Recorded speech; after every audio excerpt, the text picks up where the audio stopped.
घरात अवेलेबल असलेल्या फक्त 3 साहित्यांपासून आपण आज वेगळ्या पद्धतीचा शिरा बनवणार आहोत। नमस्कार, ताईच्या किचन मध्ये आपले सर्वांचे स्वागत आहे। सर्वप्रथम आपण पातेल्यामध्ये 2 कप पाणी घेतलेले आहे आणि त्यात आपल्याला 1 वाटी साखर घालायची आहे। साखर आपल्याला पाण्यात विरघळवून घ्यायची आहे। आपल्याला 1 तारी किंवा 2 तारी असा पाक नाही करायचा आहे, फक्त साखर विरघळवून घ्यायची आहे। साखर पाण्यात विरघळलेली आहे। आता आपण हे पातेलं दुसऱ्या गॅसवर ठेवून घेऊया आणि शिरा बनवण्यासाठी आपण एक कढई घेतलेली आहे। कढई गरम झालेली आहे, त्यात आपण आता 1 कप साजूक तूप घ्यायचंय।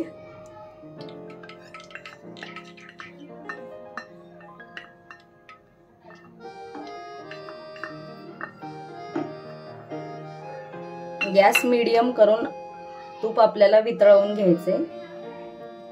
तुमच्याकडे जर जाड बुडाची कढई असेल तर ती तुम्ही घ्या। माझ्याकडे छोट्या साईजची जाड बुडाची कढई नाहीये म्हणून मी ही घेतलेली आहे। तूप आपलं विरघळलेलं आहे, त्यात आपण आता 1 कप गव्हाचं पीठ घालणार आहोत।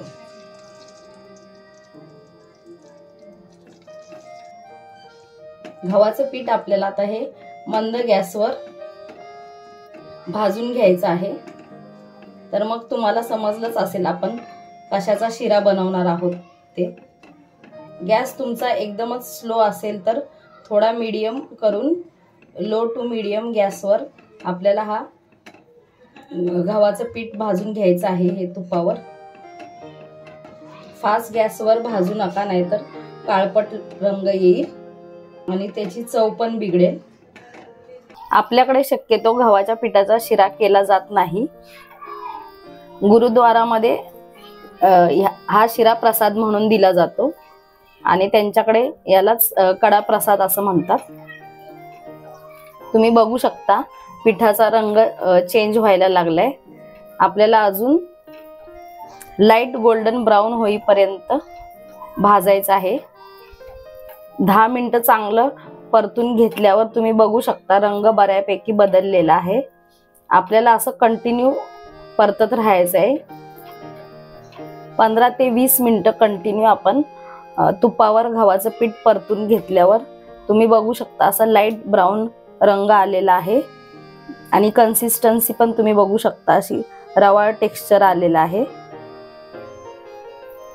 आणि गव्हाच्या पिठाचा सुगंध पण एकदम दरवळत आहे। आता आपल्याला ह्या स्टेजला जे साखरेचं पाणी करून घेतलेलं आहे ते आपल्याला थोडं थोडं ऍड करायचं आहे।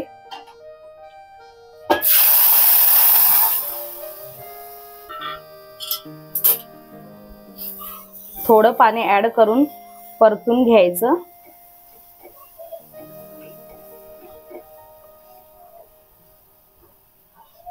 पाणी घालताना जरा काळजीपूर्वक घाला।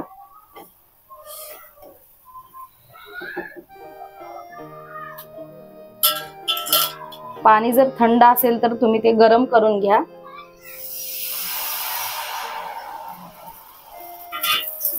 आपल्याला हे सर्व पाणी घालायचं आहे।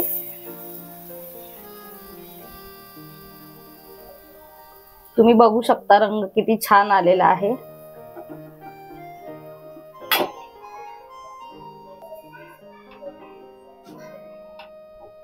आपण सर्व पाणी ह्यात घातलेलं आहे। तुम्हाला वाटेल असं की पाणी जास्त झालंय, पण ते पीठ पूर्ण पाणी शोषून घेईल तोपर्यंत आपल्याला चांगलं परतून घ्यायचं आहे। गुठळ्या होऊन द्यायच्या नाहीये त्याच्यात आपल्याला। जसं जसं गव्हाचं पीठ साखरेचं पाणी शोषून घेईल तसतसा आपला शिरा दाटसर होईल। पाणी टाकल्यानंतर पण आपल्याला 4 ते 5 मिनिटं कंटिन्यू हलवायला लागणार आहे। आता आपल्याला वेलची पावडर किंवा ड्रायफ्रुट्स कशाचीच गरज लागणार नाही। एवढा टेस्टी असतो हा शिरा। तुम्हाला आवडत असेल तर तुम्ही घालू शकता।